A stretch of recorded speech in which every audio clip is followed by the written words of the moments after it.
The following content is provided under a Creative Commons license. Your support will help MIT OpenCourseware continue to offer high-quality educational resources for free. To make a donation or to view additional materials from hundreds of MIT courses, visit MIT OpenCourseware at ocw.mit.edu.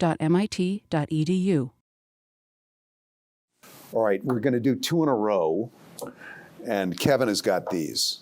So first we're going to do a snapshot on, could the Defense Department, you remember those guys with that connected model, could they play a role here? Is there something useful they can do here? And then the second is on this new ARPA-E, fairly new ARPA-E model that's come about. So this is Dorothy Robine. She was the former Deputy Undersecretary of Defense for something called Facilities and Environment. And she worked for, Ash Carter. DOD had the largest, it's the largest facilities owner in the United States. 507 installations and bases, 300,000 buildings, 2.2 billion square feet of space. That's interesting, right? Maybe they're a test bed, right? And, they do consume more oil than anybody else in the United States, 1.7%. It's not a lot, but still, it's a lot of oil. And they spend a lot on energy every year. So maybe they've got an interest in some of this. So sure enough, DOD actually thinks it's got an energy problem for some pretty good reasons. They understand that they have a strategic problem having to do with worldwide energy supply. The United States is profoundly dependent on its oil supply, and that is an international market. We probably spend a third to a half of our defense budget on protecting what the military calls their lines of communication around oil, i.e. their oil supply system. So cleverly, the oil industry has managed to get the American taxpayers to foot at least $250 billion a year protecting their supply system. It's pretty clever. A signal of a politically powerful legacy system. So there's a deep strategic problem around oil supply, and then there's a profound tactical set of problems that, they've been engaged in two Middle Eastern wars in the past decade, largely related to oil supply. And their own internal energy supply lines created most of their casualties, right? That's why we lose people in these painful supply convoys.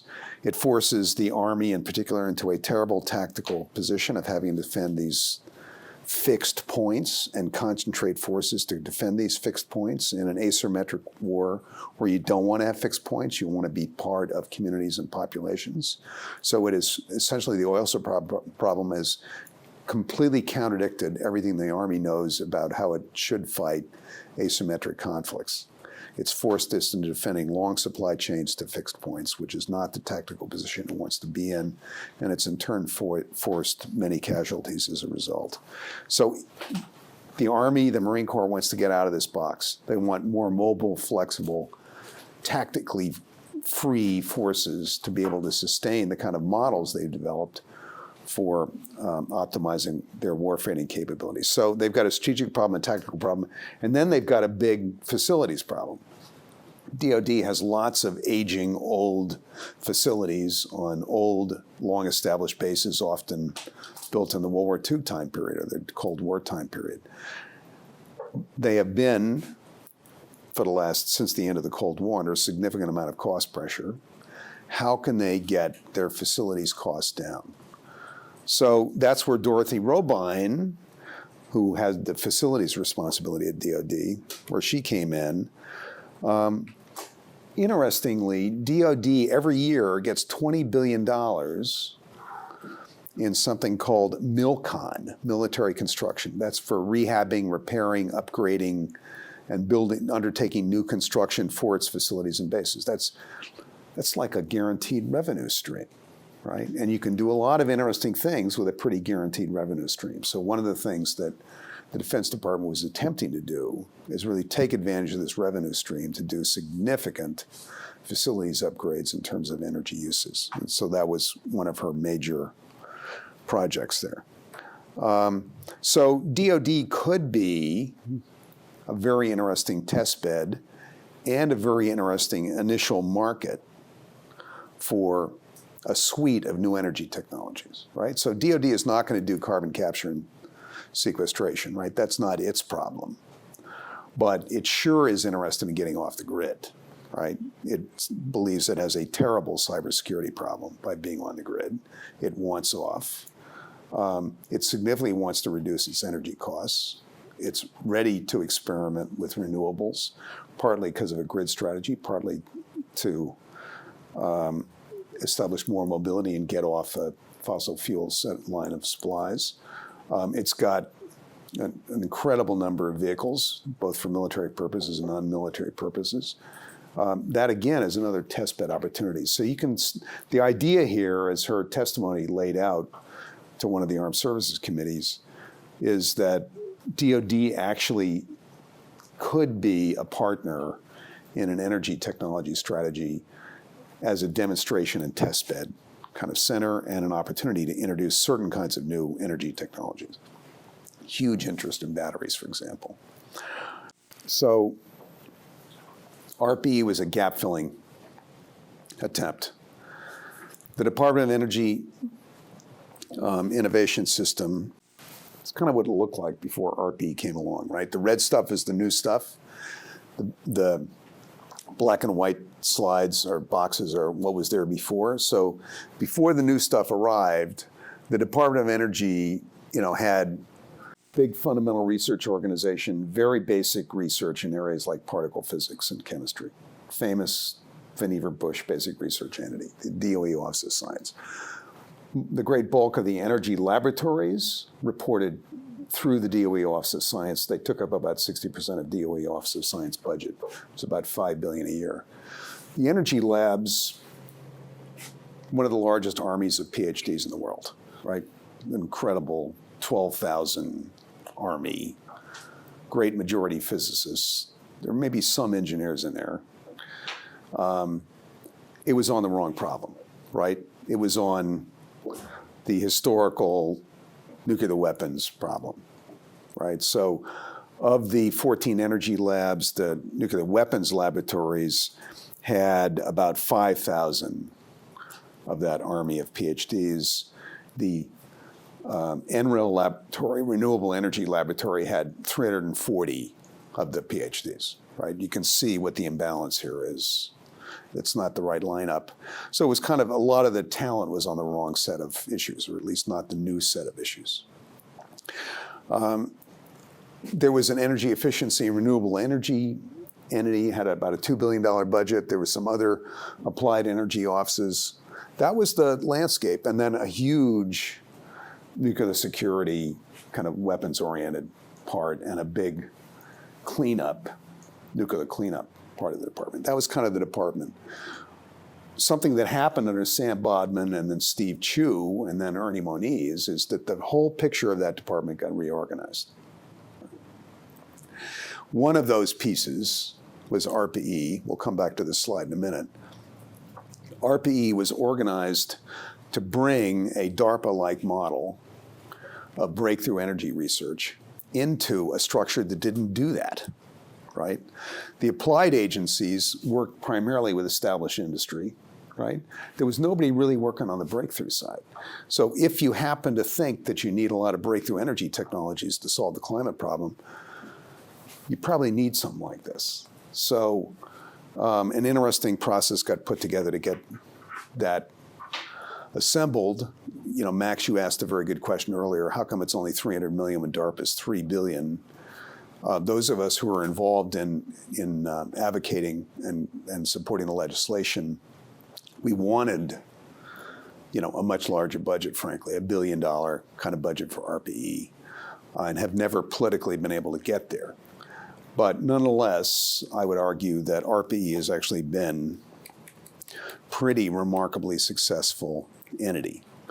So ARPA-E does all the stuff that we talked about for DARPA. It's got that model down, flat, non-hierarchical, empowered program managers, they call it project directors, streamlined approval process for both hiring and for contracting.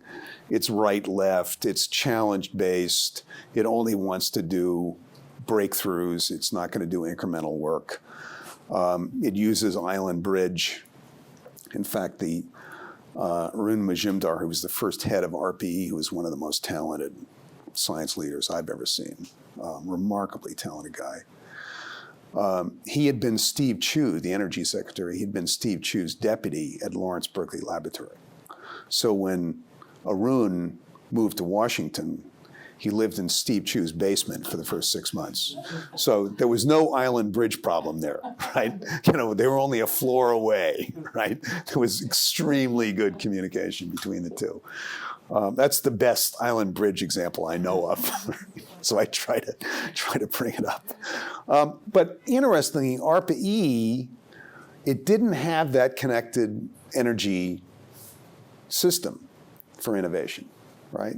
Because the Department of Energy doesn't do any procurement. They don't buy batteries. They don't buy electric cars. You know, they don't buy this stuff. So DOD, you know, buys the first round of products. It's going to be an initial market creator. That's one of the advantages DARPA's got. How does ARPA-E function when it doesn't have that follow-on capability embedded in the department in which it's located? So it's had to come up with a whole bunch of new approaches that have really been quite interesting. And I list some of them in this piece that I did with a friend and a DARPA expert, Dick Van Atta. They did a lot of work on how to sharpen their research visioning process, right? They definitely follow that research visioning model. It's not only, is this a cool technology, but is this a technology that is not only potentially a breakthrough, but could it actually scale up? Is it plausible, do we have a plausible pathway by which this technology could come into the marketplace? And that's definitely part of the research visioning that ARPA undertakes in a way that DARPA doesn't really have to, because it's got military customers often. It's done a remarkable job at building a support community. So ARPA-E, just for one example, it does what's now become probably the most important U.S. energy technology summit every year. They got 2,000 to 3,000 people showing up at this. Every major energy firm, every venture capital firm, they're all there for like a 3-day session. They have great speakers and amazing technology. In other words, if you do technology for ARPA-E, it's going to get showcased. It's going to get presented to this energy world. It's going to be shown off. They're going to help you take that next step. And interestingly, in the first summit, when they put out their first, offer of, for proposals, which didn't specify areas they wanted to research in, they just had an open proposal. Hi, energy community out there, send us your best stuff. They expected to get about 400 proposals. Instead, they got 4,000, right? Because there was so much interest in working with a DARPA-like thing. So they were drowning. They had to invent a whole review process to manage all that. But interestingly, and they could only approve a modest number, but they invited all the best proposals, a much larger number, to show up to their first summit and present, right? Which helped build a community. The community felt, hey, these guys are going to look out for us, right? And it created a whole, community interest in what this thing was going to be that has been really quite successful. So they've got a strong support community in the venture capital community.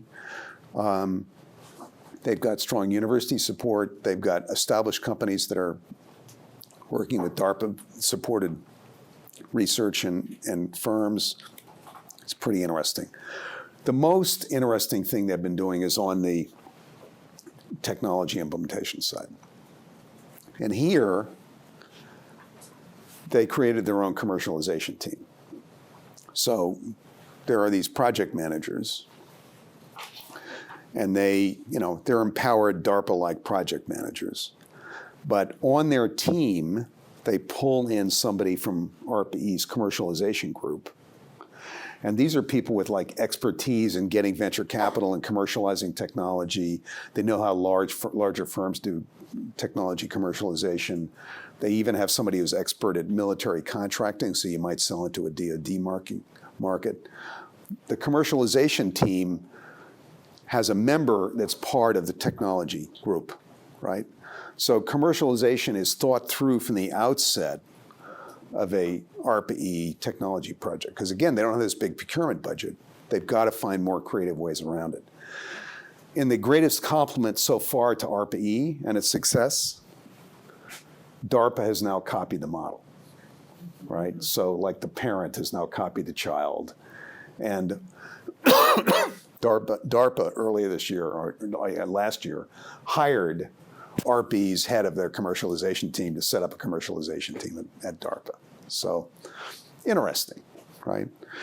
So those are some of the efforts that ARPA-E has been making. And as Kevin and I were talking earlier, but ARPA-E did a very thorough, tough-minded evaluation of all of its research projects, and it issued reports in August and September.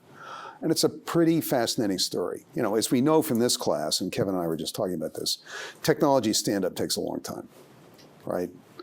1947, we do the first mainframe computer. You know, 1993, the internet and desktop computing are scaling, right? That's a long time, right? Fracking happened a lot faster than most technology stand-ups. That was a 15-year project. It's paradigm compatible with the legacy sector, so that helped, but that was still a 15-year project. So 7 years is much too short a timetable to be evaluating whether these energy technologies are going to scale. But in terms of technology advance and in terms of attracting additional funding from non-governmental sources, ARPA-E has had a very good track record, as evidenced in these August and September reports it put out. All right. All yours, sir.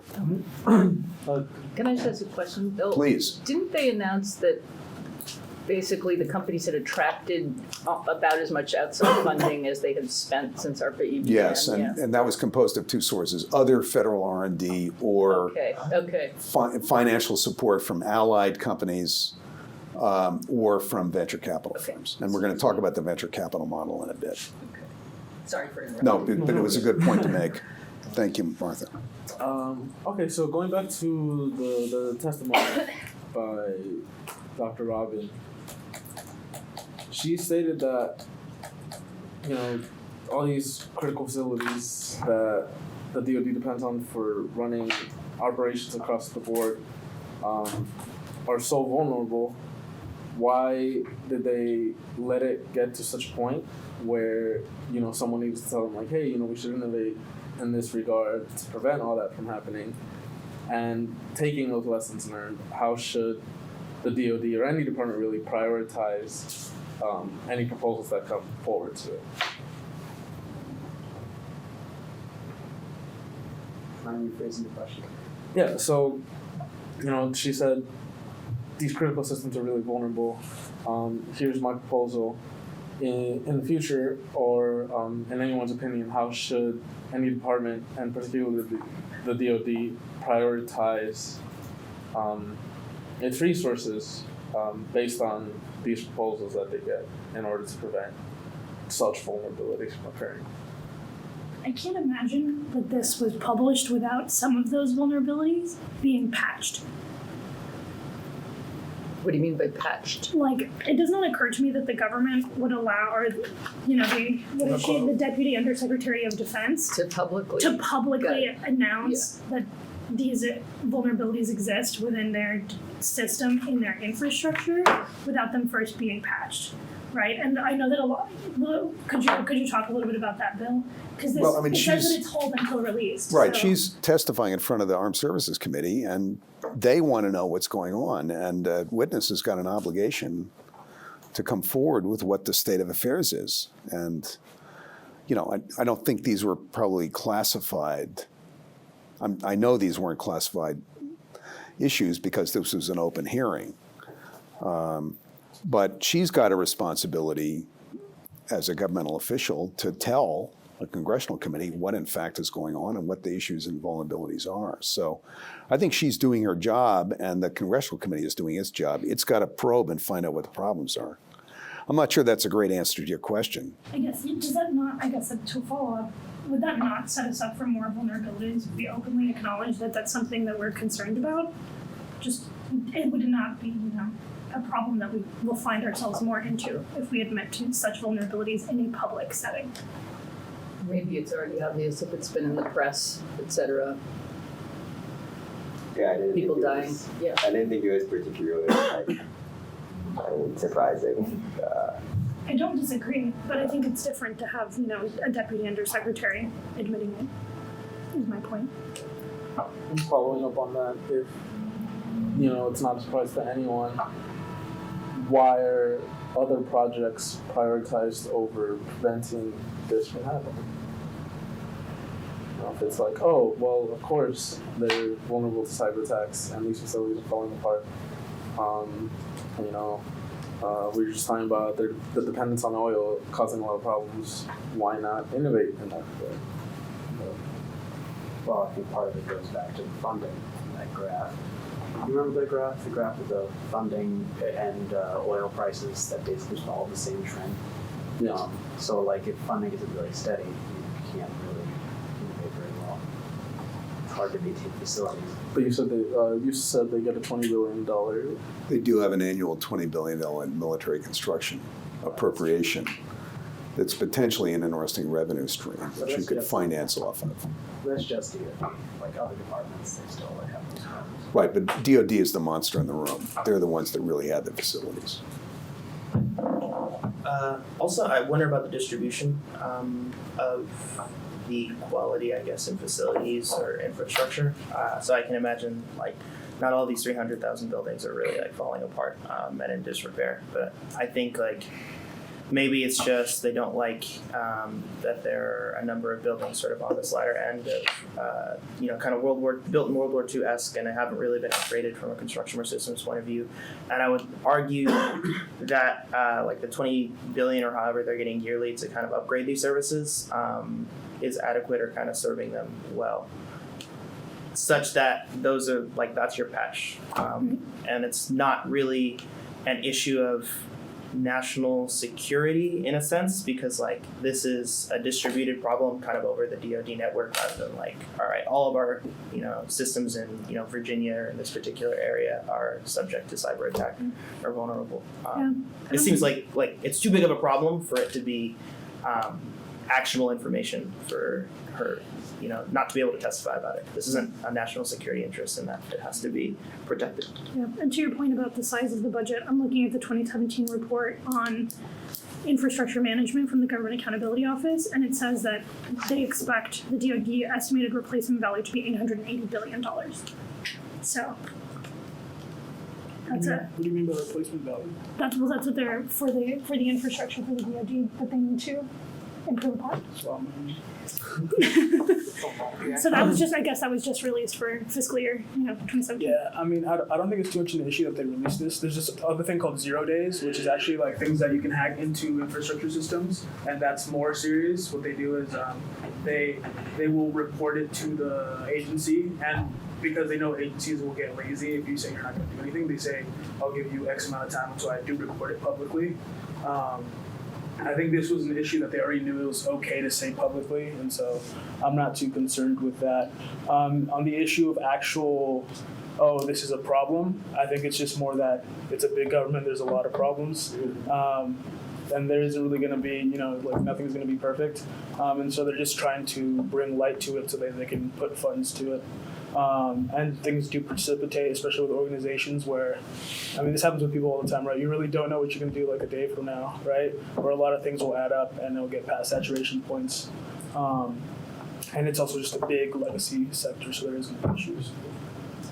But didn't you ask the question of how should they prioritize? Yeah. Where should those $20 billion go every year? I just think it's hard because to like most people, $20 billion seems like it could solve a lot of problems. Like that seems like a lot of money, but I guess when you spread it across all the facilities that they have, like to make a real impact, we really need to like pick specific things to focus on. And then I think a lot of politics can come into like who's getting the money and how they're allocating it, because there's not enough for like every base to get an upgrade. And so I'm sure that's an additional challenge. The report says 562,000 facilities worldwide at 4,800 sites. So that's steep. About $20 billion. Yeah.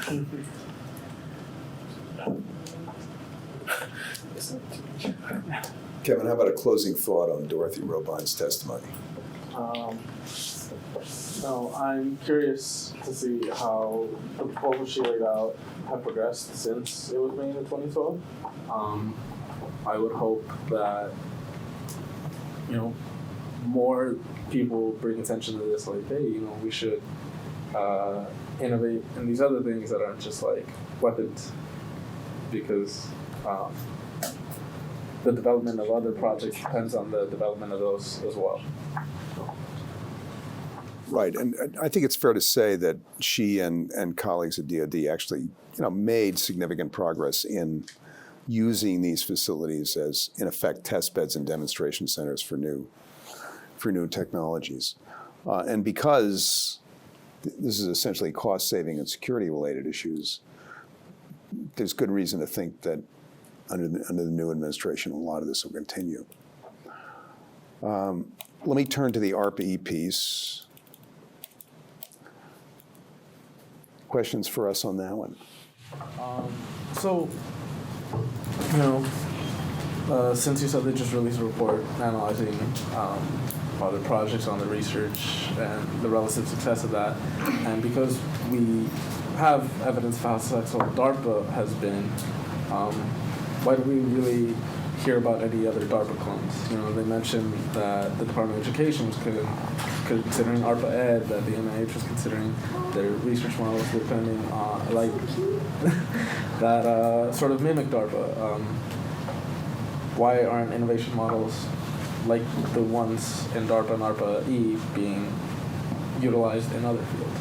It's possible that, well, this is just an opinion, and I have no facts to back it up, but it's possible that maybe some of the challenges that are solved by DARPA and ARPA-E, they don't necessarily translate as well to social problems like the Department of Education.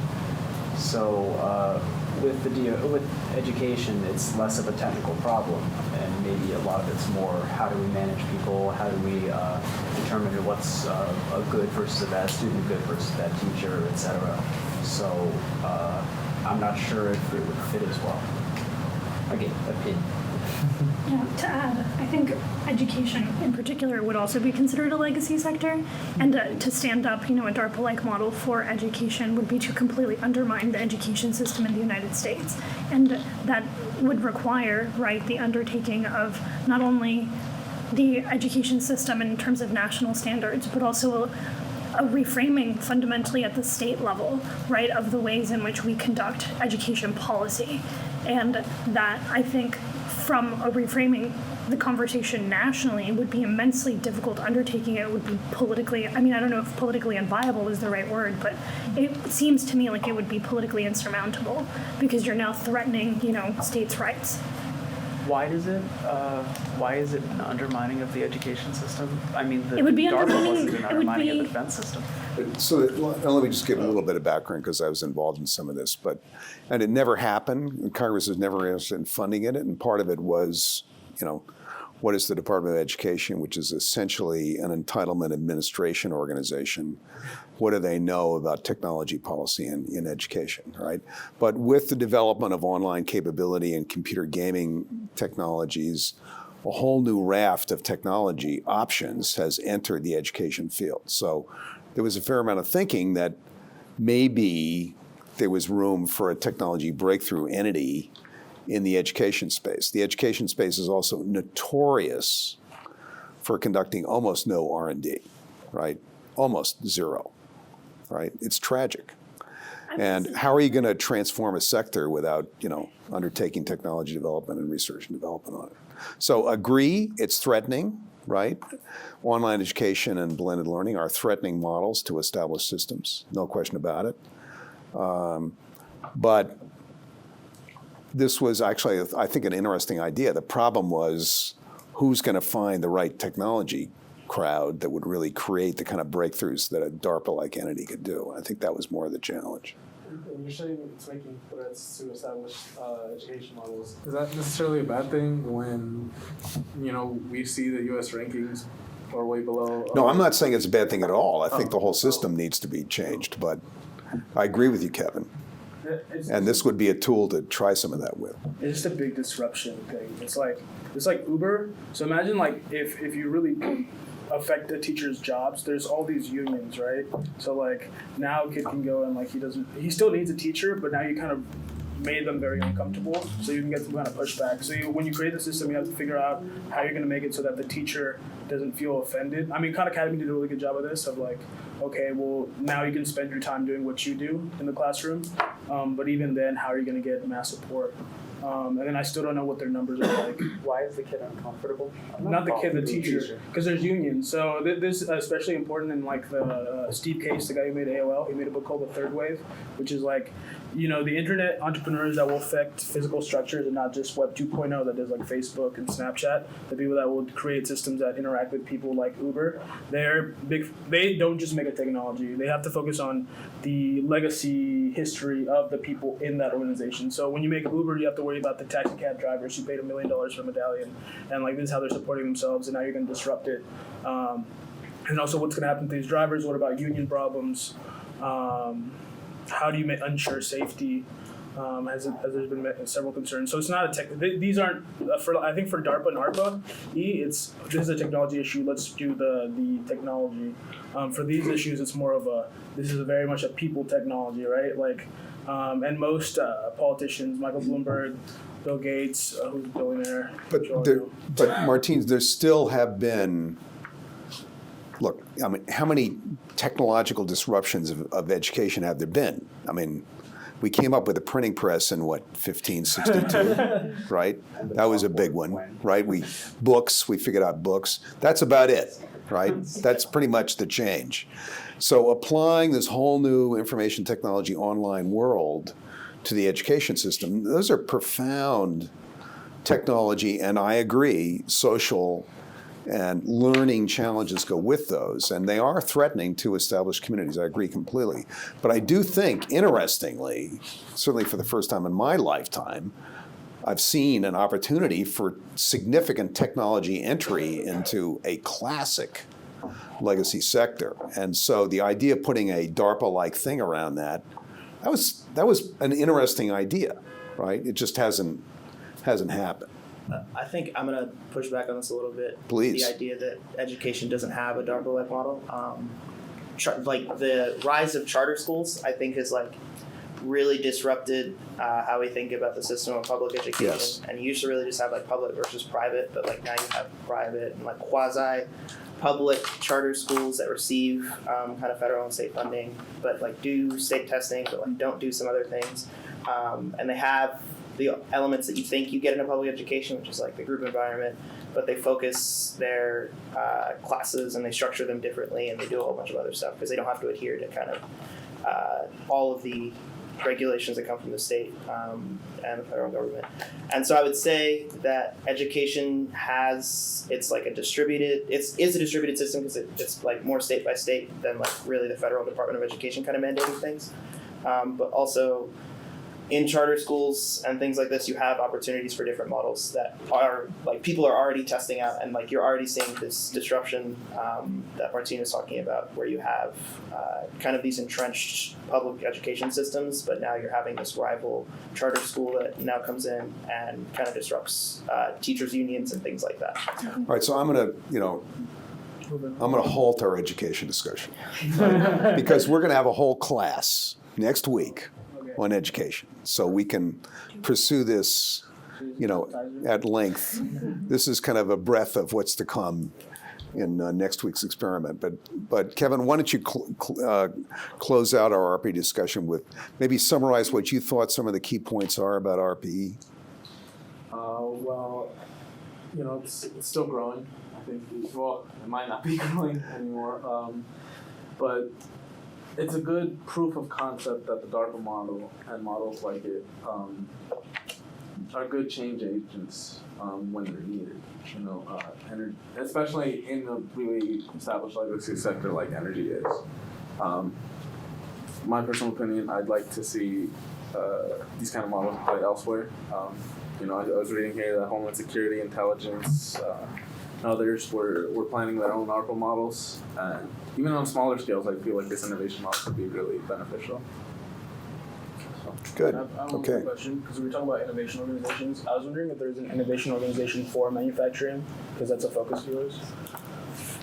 There are these brand new manufacturing institutes, and there's 14 of these, and they are organized around major technology challenges in the manufacturing space. Could you specify? So 3D printing, you know, what technology advances are we going to get out of that? Whether it's, there's an institute around tissue engineering and regenerative medicine. There's an institute around photonics. There's an institute around power electronics and wide bandgap semiconductors. There's an institute around advanced composites. So in 14 different interesting technology areas that could be quite powerful across a range of manufacturing sectors, we're attempting an innovation model. It's a public-private collaboration. So they try to do best practices and standardization? Well, no, they're attempting to do technology development, so TRL levels 4 through 7, kind of, you know, mid to later stage technology development efforts, tying that to the communities that would have to be involved if these models are going to get picked up.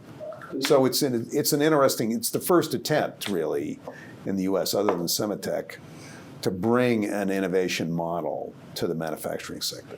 Do these manufacturing institutes all follow one general innovation model, or does each one cater to whatever? Each one is they share a lot of similarities. They're all cost shared. They involve small and large firms. They involve university with strong technology and engineering programs. They involve community colleges. They have workforce development models. So they share those pieces. But then the particular technology area they're pursuing, it means they're going to be organized somewhat differently. So the one MIT is leading on revolutionary fibers, that's got a different approach and a different kind of sector, frankly, than the composite sector, right? So it's an interesting attempt to bring innovation into a long-standing legacy sector where the federal innovation system never really played any role, except for Semitech. So let me turn this, you know, kind of Plan B idea. The idea here was, you know, we're not going to do a cap and trade proposal anytime soon. So what do we do?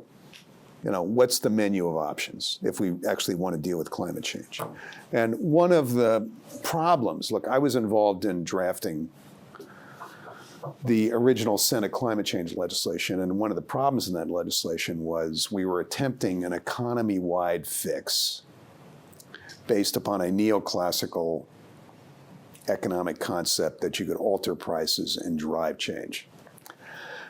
And it turned out to be more complicated than that, right? First of all, it's hard to get an economy-wide model imposed. It's hard to nail everybody at the same time, right? The political system tends to resist this.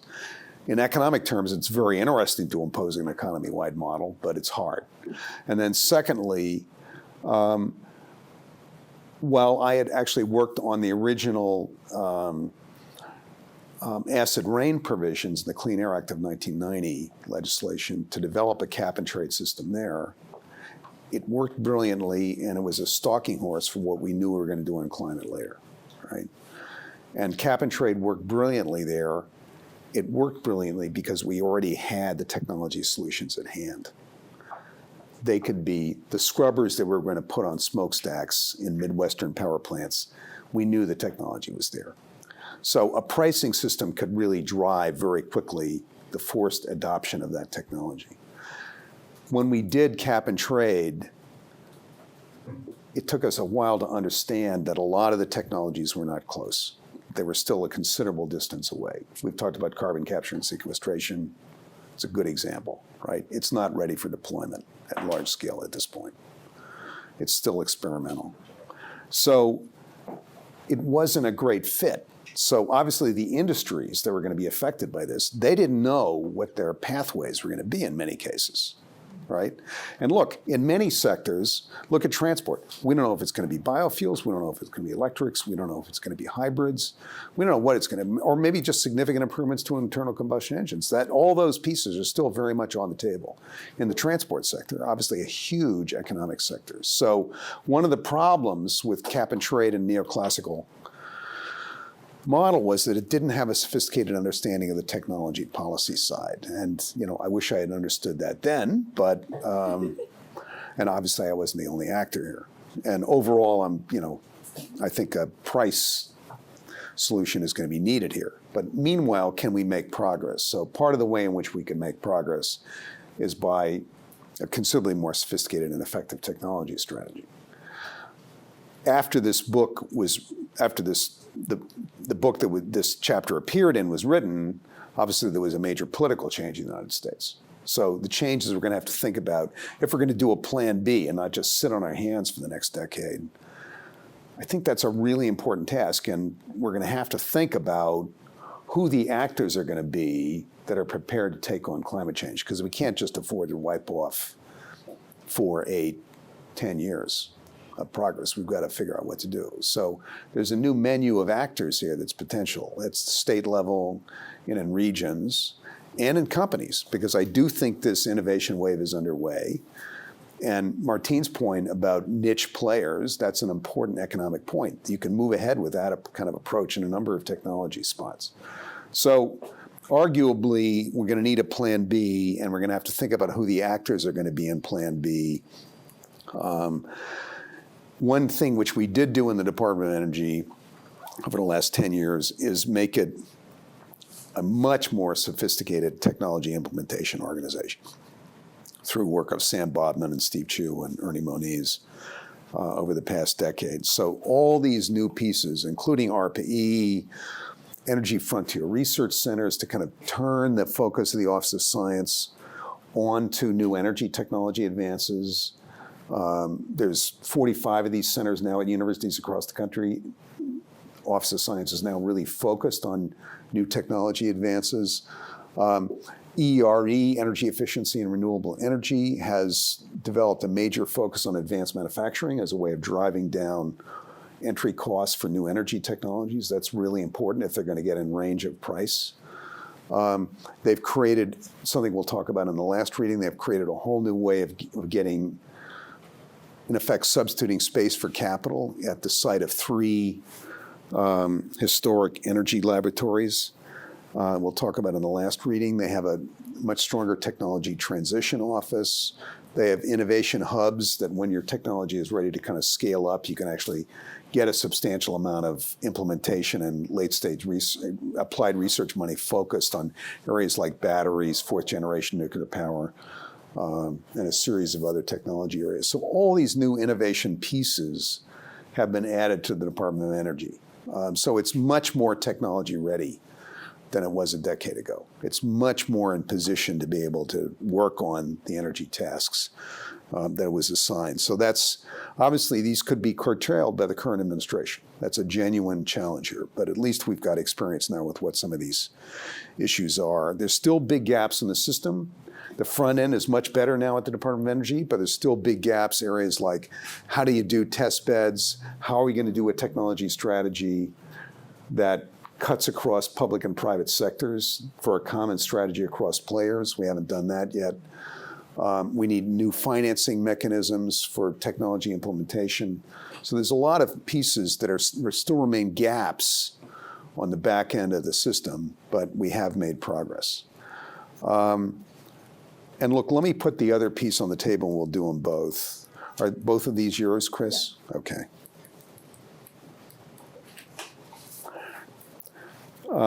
So this is a chapter in a piece that just came out last month. The U.S. is very reliant on entrepreneurial startups to bring innovation into its system. That's been a key innovation organizational accomplishment of the last 30 or 40 years, actually. So we developed a $60 billion venture capital support system to support startups.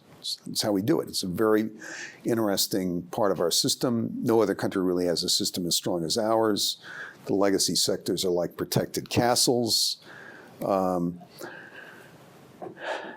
VCs don't like to take the castles on.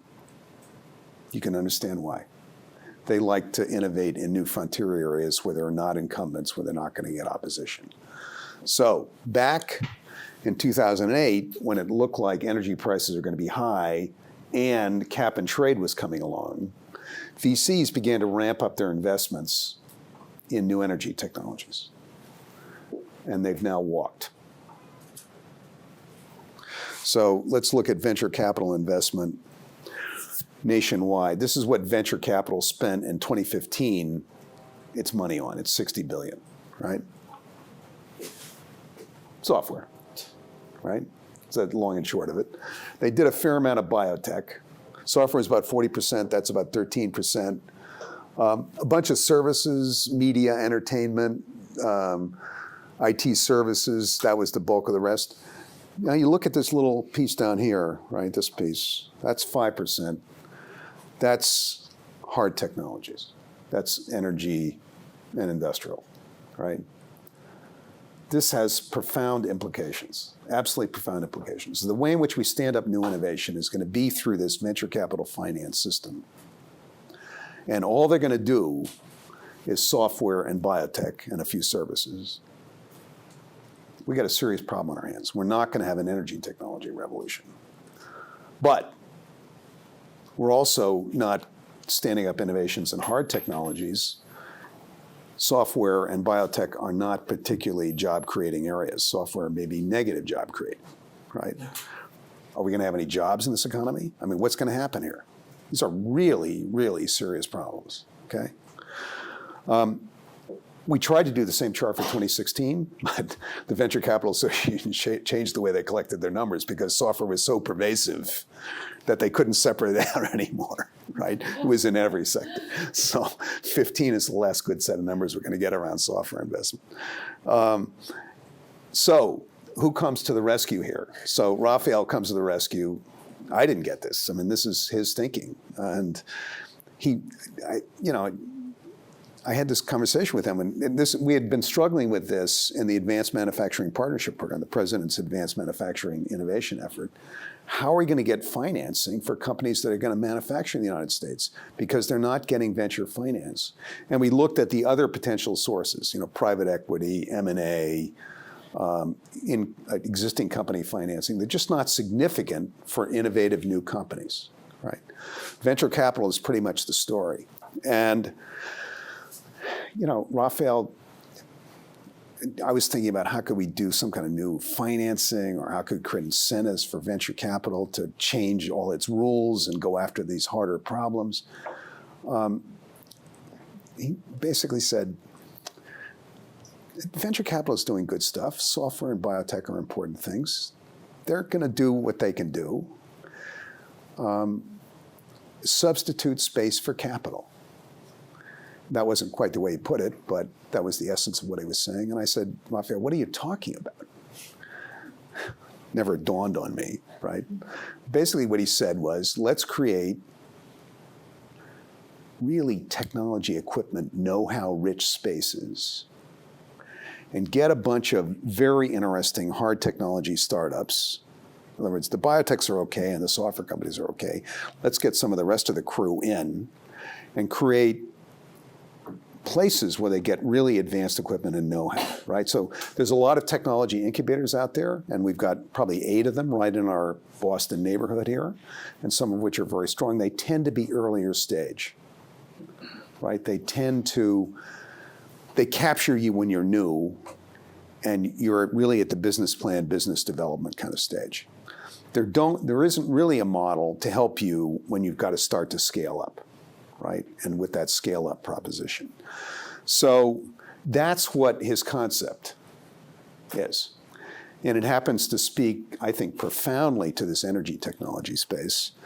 If we could create some of these, the engine that he's now led the creation of is exactly an attempt to solve this problem. In other words, his view is we're leaving a lot of science-based innovation developed in MIT just sitting on the table because we don't have a scale-up mechanism. Can we work on trying to create a space where that could occur? So in effect, what venture capital would finance, that equipment, that technology, that know-how for the scale-up, can we contribute that, create that, and then invite the startups in that are doing hard technology startups?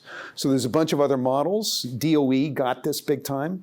ARPA-E began running into a wall. ARPA-E had assumed venture capital was the way in which its startups were going to work. And then they realized their startups weren't getting venture money when venture capital funding in energy collapsed, right? Went down 80%. So this band of characters took some space right at the Lawrence Berkeley Laboratory up on, top of the hill up above the Berkeley campus on Cyclotron Road. And they created a technology, equipment, know-how rich space and provided salaries for a couple of years, which could be extended, for a crew of startups. They're now in their third tranche. Very interesting companies. And it's a whole new technology transition model for the Department of Energy.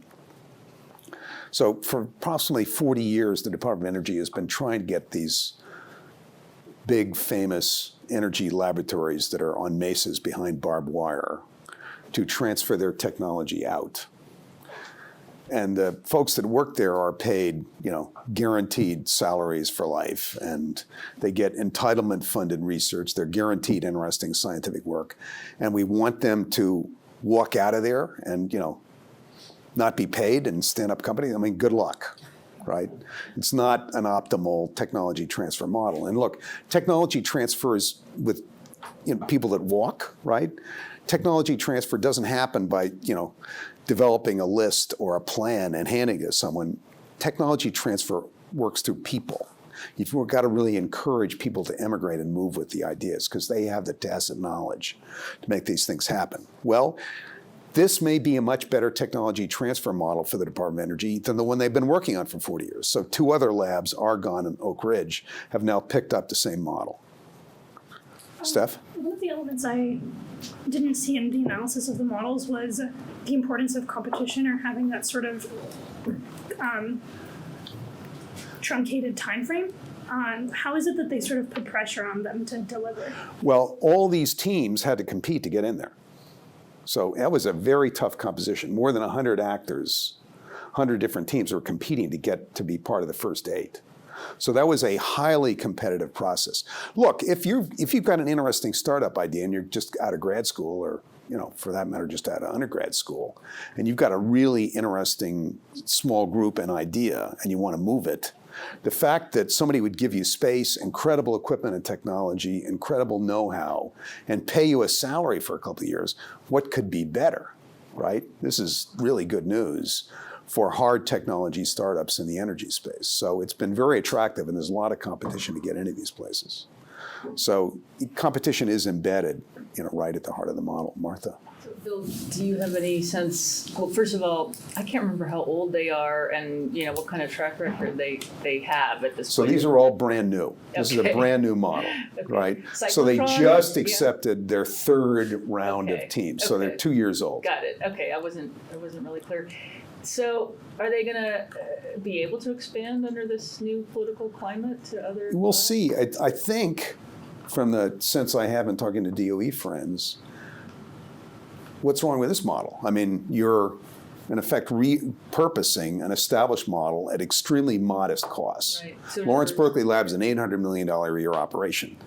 Yeah. Salaries for these folks, that's not much, right? And yet the opportunities of standing up new technologies are really pretty significant, Yeah. supporting entrepreneurs. So I think this one is a viable model in either political climate. Wait, so who makes the decision and at what stage is the technology when they enter? So, this guy, Lon Gur, is right out of ARPA-E. So he's very used to, he understands really well. He came through a whole startup experience himself. He's had startup experiences, and has his PhD in science from Berkeley. Very talented young technologist, very sharp, able guy. He's got a whole team there that's also quite able, and strong support from the lab, right? So the lab likes this. This is a way of getting their stuff out. Look, it's a new model, right? The model is have a competition for, in effect, a nerd motorcycle gang, park them outside the barbed wire, give them a home, and give them the keys to go in and loot the place. I mean, that's essentially the model, right? That's what they're doing. So when you say park them outside the fence, is that literal or? Yeah, that's literal. That's literal. They're immediately adjacent to these highly secure facilities. But allowed in. Well, they are allowed in. Yeah, right. They're just some They're security on the side of the issues. mountain, literally. Right. So like, and it's quite steep. So like, if you're walking and you trip, like you would fall very heavily. It's very beautiful. It is Great quite views. And they have a great view of the bay and the Remember we bridge. talked about Ernest Lawrence? This is his lab, right? Lawrence Berkeley Laboratory. I mean, yeah, I think my only concern would be if the technology is too early, they'll be picked based on like the people or who they know instead of the actual technology. So what would be interesting is if it's already technology that shows some promise, that way it's kind of like a pseudo right before scale up, where I need to get my technical abilities scaled up. Yeah. That'd be really good. But the issue is like this happens kind of like MIT with like Delta V, where it's like it's kind of become a Sloaney kind of like hub, where it's like there's people who don't have great ideas, but they apply and because they know the right person who does it, they go through. This is a very tough-minded selection process, you know. Alon is a real talent. He's running a good process here. All right, look, we're kind of running out of time here, so let me just get the rest of the story out because part of it, Martine, speaks to the next issue we've got, which is one of the issues here is these are all early stage, right? These are very talented technology teams right out of university laboratories. Here's a different model. TechBridge, right here in Boston, is part of the Boston Fraunhofer system.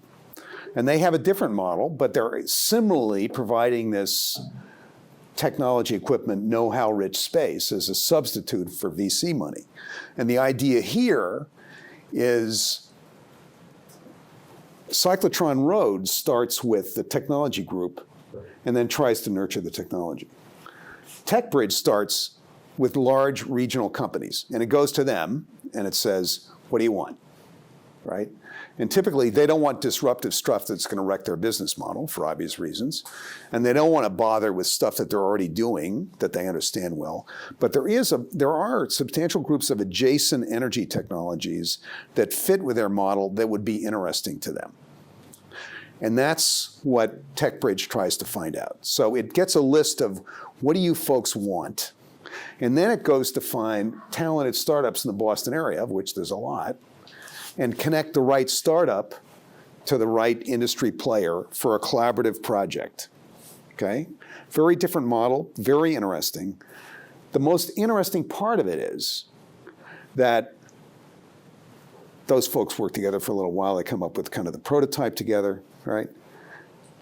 The industry doesn't quite trust the startup. The startup doesn't know whether it's going to get robbed by the big company. Who knows, right?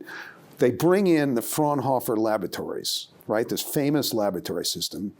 And the Fraunhofer labs do for the startup industry combo what they do for German companies. They do a very tough-minded technology assessment. They break down the technology. They evaluate it. Can this technology be manufactured? How would you manufacture it? Can you manufacture it at a price that would actually be saleable? You know, what is this resilient technology? All the kind of stuff they do for German companies, they're doing for the startup. It's a very rich, sophisticated technology evaluation process. We don't really have anything in our system like it, so it's pretty intriguing. And in effect, they certify to the company. I mean, they may say, this stuff is worthless, throw it away. Or they could say, this is actually very interesting. Here's how you could make it, and here's the components you ought to use, and the materials you ought to think about, and here's a pathway to a marketplace.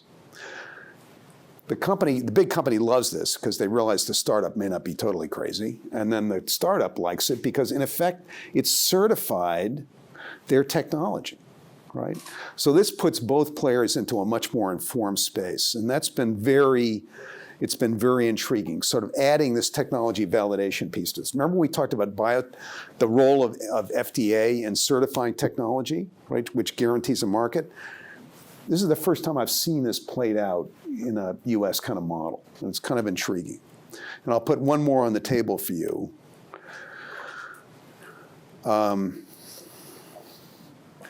That's Greentown Labs, a respected, quite capable energy incubator, full of folks like you know, off the lab bunch, out of school, with cool energy technology ideas. Greentown began understanding that their 60-odd teams had a lot of neat research ideas. They had no idea how to make anything, right? No idea. You know, you weren't taught how to make things here at MIT, although it is changing with the maker movement. But university lab originated technology teams don't know anything about manufacturing. So they had an interesting idea. There's a manufacturing extension program. Every state has one, sponsored by the Department of Commerce, NIST. Massachusetts happens to have quite a good manufacturing extension program. Greentown and the MEP got together. And the MEP said, that's interesting. We've never worked with startups before. We worked with small manufacturers. But maybe we could link small manufacturers and the startups. And Massachusetts happens to have still a pretty strong base of small manufacturers. They work for the defense sector, the growing robotics sector, the medical device sector, which are big sectors in Massachusetts. So there's some talented small companies. The MEP ran a survey of its capable small manufacturers, and the survey results came back. 83 were interested in talking to startups. Why? These small manufacturers are tied to existing supply chains. They don't innovate, they don't do R&D, they don't have access to innovation. How are they going to grow their markets significantly? They're kind of locked into a pathway. This is a route out for some of them. In addition, others liked the startup culture. They thought, that's pretty cool. Let's get my employees feeling like that, right? Maybe we'll get some stuff done. And some others thought, gee, the startup culture is important now in Massachusetts to its future economy. We're good citizens, we're going to help them. So they created this complex process of how to arrange these exchanges, right? Now, the startups, they communicate by internet things that you all understand and I have no idea of, right? I don't know what they are, but that's how they communicate. You know, I'm exaggerating here, but you know, the startups by and large voted for Bernie, and the small manufacturers, I'm exaggerating, you know, probably voted for Donald. And they worked by face-to-face meetings, things like telephones, you know. You remember landlines, they still exist. These are completely different cultures. How are they going to fall in love with each other and be able to trust each other to do technology development together? And there were no incentives here. There were no subsidies. The startup had to come up with money to fund the advanced prototype or the pilot production they want to undertake. So there were no giveaways to incentivize people. This was real money and both sides were at stake. So they arranged this, you know, 4-step process to try and bring about communication. 43 startups were interested. After a year of pilot projects, 19 deals. Money changed hands, things were being made. Pretty interesting. So this is another piece. We've now collected a bunch of ideas here, right? Bunch of ideas here that are potentially relevant. From cyclotron road, repurposing an existing source of strong technology equipment and know-how. Repurpose these energy labs. That's a really interesting idea because that's fairly cheap, right? You don't have to build all this new equipment, right? MIT is doing the same thing with equipment it's got for the engine. From TechBridge, the idea of maybe you could do this, maybe you could connect up companies at the outset with startups. That's interesting. And maybe you could do a technology validation step. And then this third piece here, and I'll call it a day, is, and let Chris lead some questions, but This third piece here is maybe you could tie small manufacturers and startups because they both have a problem that the other side could solve, right? So you start to see a pretty interesting model for Raphael's idea of substituting space for venture funding. This is an interesting model. Universities could do this model. MIT is trying to experiment to show other schools that it could be done.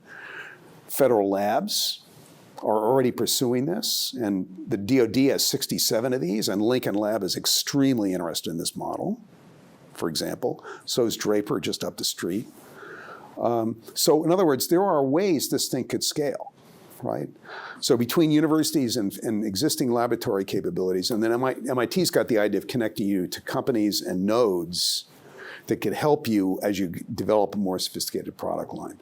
So there could be a new model here that would really help with this, what's become now a very significant gap in the US innovation system over the collapse of venture capital funding for other than software, biotech, and certain service sectors. Chris, it's all yours. So I thought this was a really interesting article because you often hear about, energy funding and the whole system's not really working, but it was kind of hard for me at least to see why, and like the discussion of like the neoclassical economic model and why that doesn't really work out, especially for this kind of industry, was pretty interesting to me. So the way I saw it was that, so there's kind of a twofold problem. Like we have problems in energy revolution and like the technology space, and then also like implementing those technologies. And Rife presents this innovation orchards kind of framework, which is really interesting. And as Bill mentioned, we have like a somewhat robust kind of model for early, maybe like incubator type startups.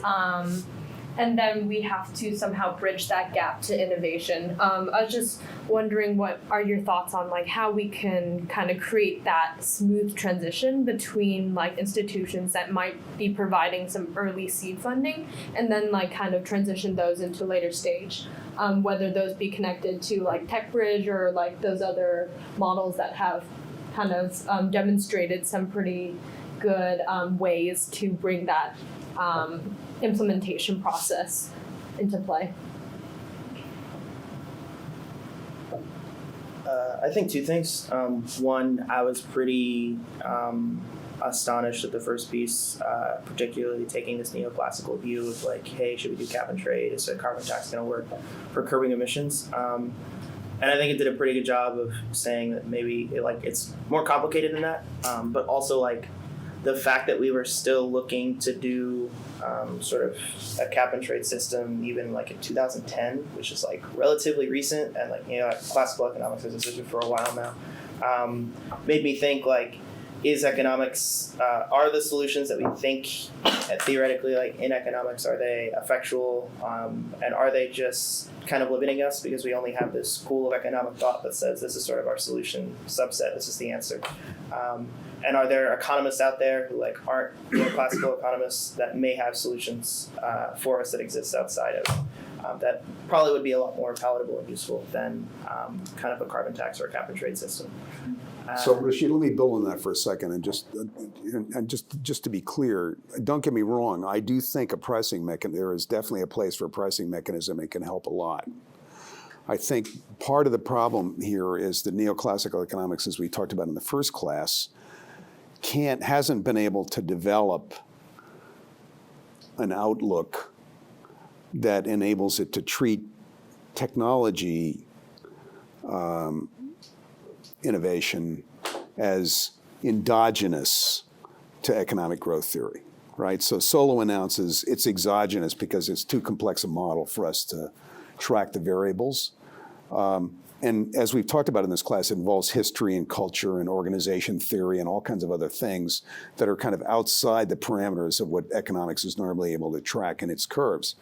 So that's a genuine problem. So when neoclassical economics comes up with a fix to, you know, climate, it misses the technology side because it doesn't have sophisticated handles to deal with it. Now, obviously, economists like Romer and others are attempting to make technology theory endogenous part of economic theory, but that's still an ongoing project.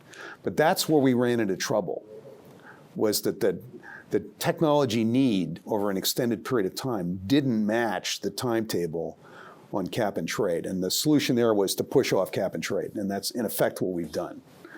I still think we need to come back to it, but I think the project at hand is a technology development project and really a state and local government technology implementation alternatives where we could come up with a plan B that helped us make progress for the next decade or so. I also, to add to Rashid's point, I think that's what I was getting at last week with my point about non-market solutions to to problems that we're approaching through the lens of economics, in the sense that perhaps if we think about if we start our problem solving from a lens of promoting social good rather than increasing capital gain, then we might be able to come up with alternative and innovative solutions, right?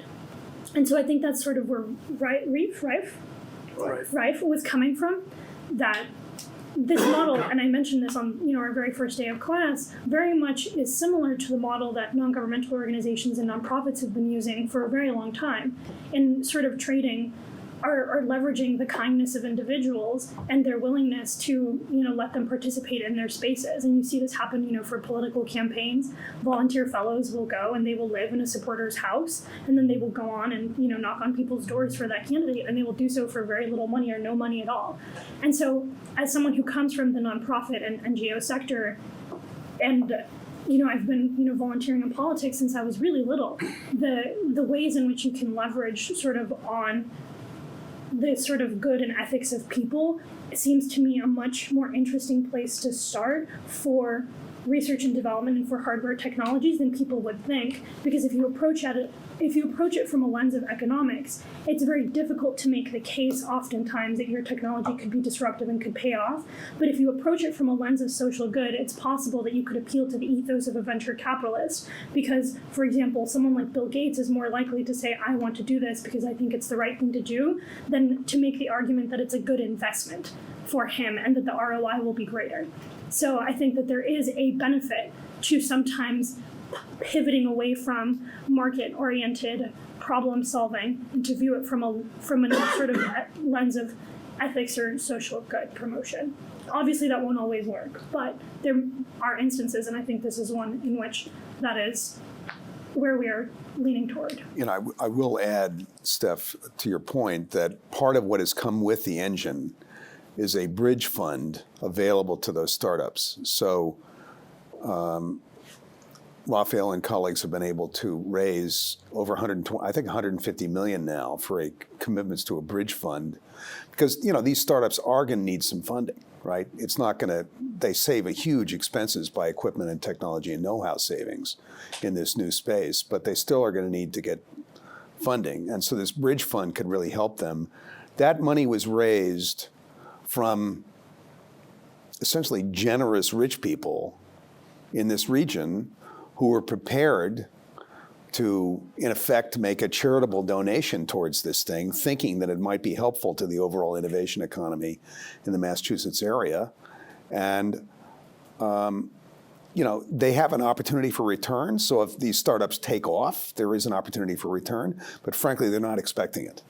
So that has actually worked, and Raphael has just been able to demonstrate that you can raise money on the basis of that kind of approach. And I think they're one of the interesting models, and perhaps you've looked at this, maybe you haven't, but it's the way in which art museums, and in particular contemporary art museums, pursue funding from philanthropists. Because it's often that a lot of the contemporary artists that are sort of on the leading edge are something that people are very reticent to adopt. So the museums that purchase their art either for their permanent collections or for their temporary exhibits often sort of allow their philanthropists to gain some sort of benefit or value from having hosted that and having attached their name to it.